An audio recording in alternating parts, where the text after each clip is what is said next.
If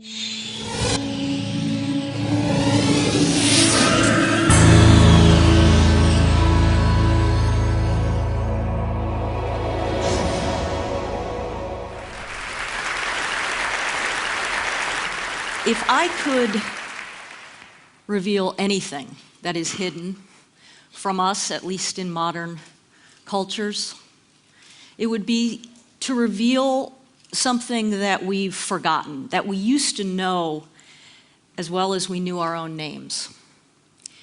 And that is that we live in a competent universe, that we are part of a brilliant planet, and that we are surrounded by genius.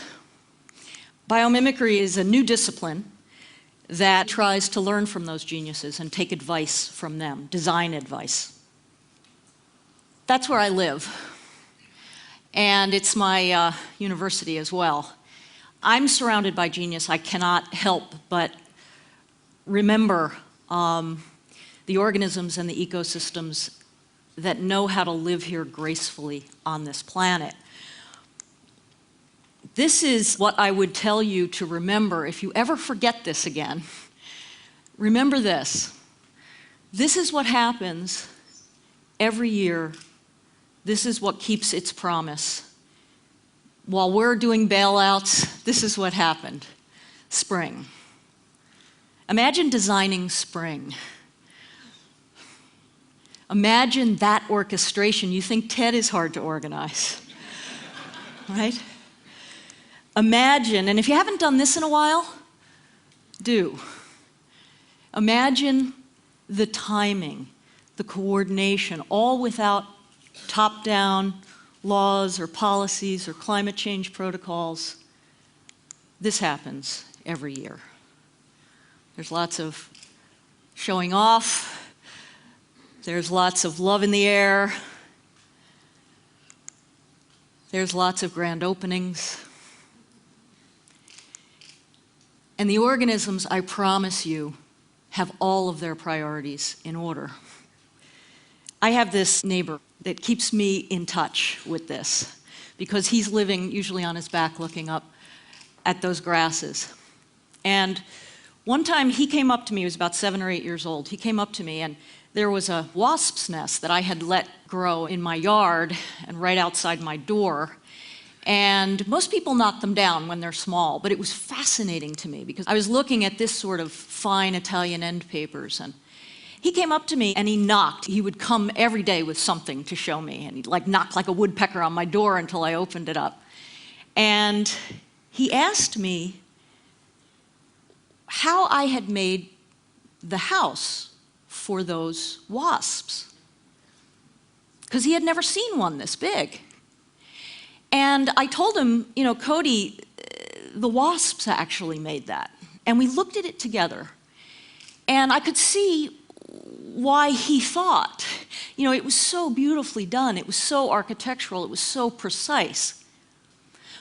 But it occurred to me how in his small life had he already believed the myth that if something was that well done, that we must have done it. How did he not know, it's what we've all forgotten, that we're not the first ones to build. You know, we're not the first ones to process cellulose. We're not the first ones to make paper. We're not the first ones to try to optimize packing space or to waterproof or to try to heat and cool a structure. We're not the first ones to build houses for our young.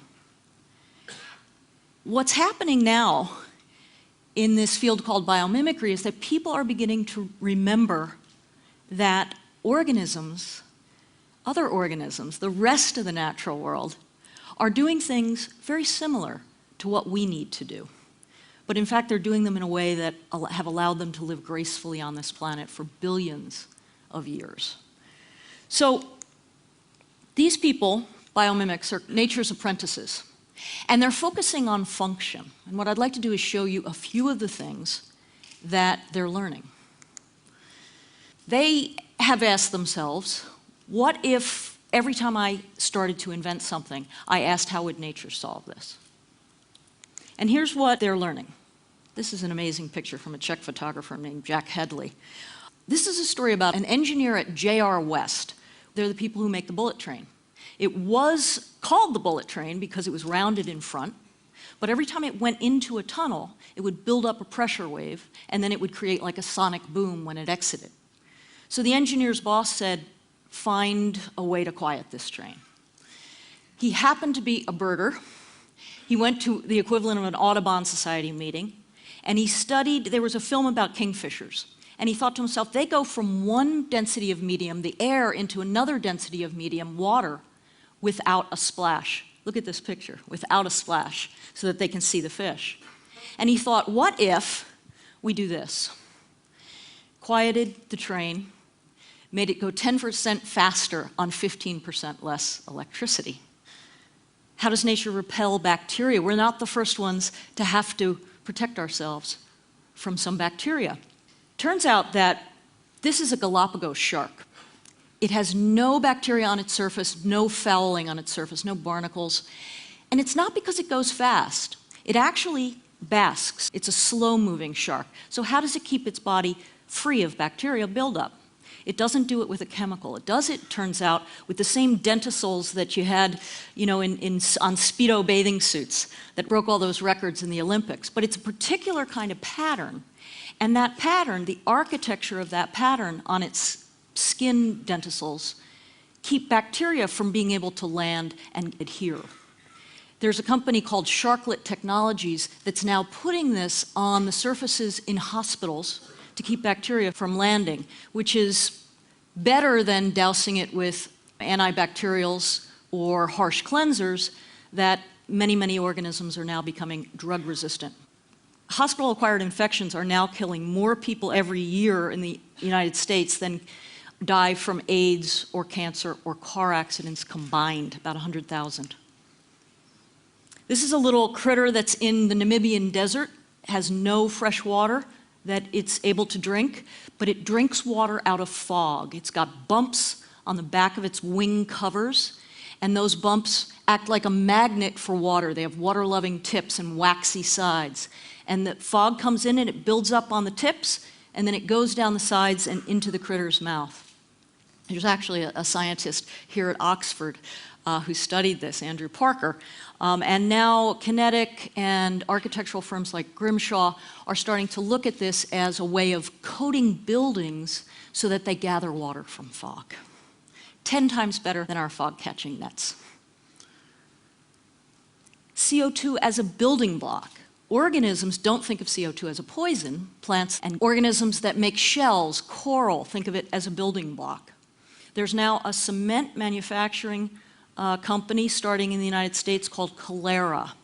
They've borrowed the recipe from the coral reef, and they're using CO2 as a building block in cement, in concrete. Instead of cement usually emits a ton of CO2 for every ton of cement, now it's reversing that equation and actually sequestering half a ton of CO2, thanks to the recipe from the coral. None of these are using the organisms. They're really only using the blueprints or the recipes from the organisms.